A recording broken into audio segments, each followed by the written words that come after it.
औज़ुबिल्लाहिमिनश्शैतानिर्रजीम बिस्मिल्लाहिर्रहमानिर्रहीम अल्हम्दुलिल्लाहि रब्बिल आलमीन अस्सलातु वस्सलामु अला खातमिन नबिय्यीन। मोहतरम नाज़रीन व सामीन, अस्सलामु अलैकुम रहमतुल्लाह। दारुल तिब के प्लेटफॉर्म से प्रोग्राम तिब नबवी सल्लल्लाहु अलैहि वसल्लम में मैं हूँ आपका मेज़बान प्रोफेसर हकीम तारिक अहमद। आज हम जिस मौजू पे बात कर रहे हैं बहुत ही अहम मौजू है, ख़ास तौर पर ख़वातीन के हवाले से, क्योंकि ये एक ऐसा मर्ज़ है जिसके बारे में आज हमने डिस्कस करनी है ख़वातीन का, कि बाज़ ख़वातीन उन्हें पता नहीं होता कि वो एक ख़तरनाक बीमारी में मुब्तला हो चुकी हैं, या ऐसे भी होता है कि कई ख़वातीन जो हैं वो शर्म हया की वजह से अपना ट्रीटमेंट नहीं करवा सकती। तो ये मर्ज़ जो है उसको आम ज़ुबान में लिकोरिया कहा जाता है, यानी वाइट डिस्चार्ज होता है। आम तौर के ऊपर वजाइनल डिस्चार्ज होता रहता है जो कि वाइट थिन होता है और हार्मलेस होता है, इसका कोई नुकसान नहीं होता।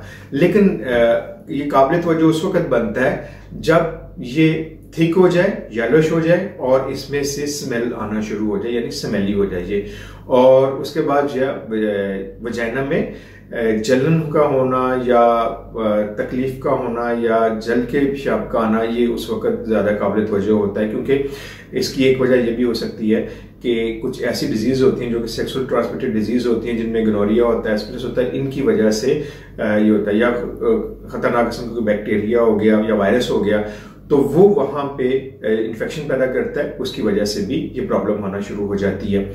और इसकी अगर देखा जाए तो इसकी अलामात बहुत सिंपल और सादा सी हैं और हर खातून जो है उसको समझ सकती है। आज मैं आपके सामने इसके सबसे पहले इसकी अलामात बताऊंगा आपको कि क्या होता है। इसमें ये होता है कि यूरिन पास करते वक्त शदीद जलन का होना, दर्द का होना, उसके बाद हर वक्त इचिंग का होना, खारिश जिसको हम कहते हैं वो होती रहती है।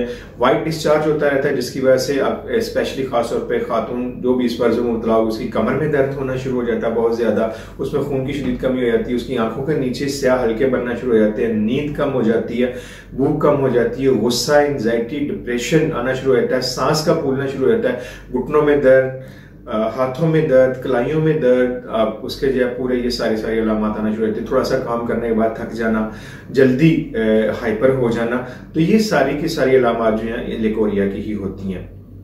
इसमें ये होता है कि अगर आप वक्त के ऊपर इसका इलाज नहीं करते, बर वक्त इसकी तरफ तवज्जो नहीं देते, तो फिर आगे चल के खास तौर के ऊपर वो खवातीन जो शादीशुदा हैं उनमें जो है कंसीव करने में काफी प्रॉब्लम आ सकती है। और बाज़ का ऐसा होता है कि कई खवातीन सिर्फ इसी वजह से ही कंसीव नहीं कर पाती कई साल तक, जब तक कि इस मर्ज का मुकम्मल तौर के ऊपर इलाज ना हो जाए।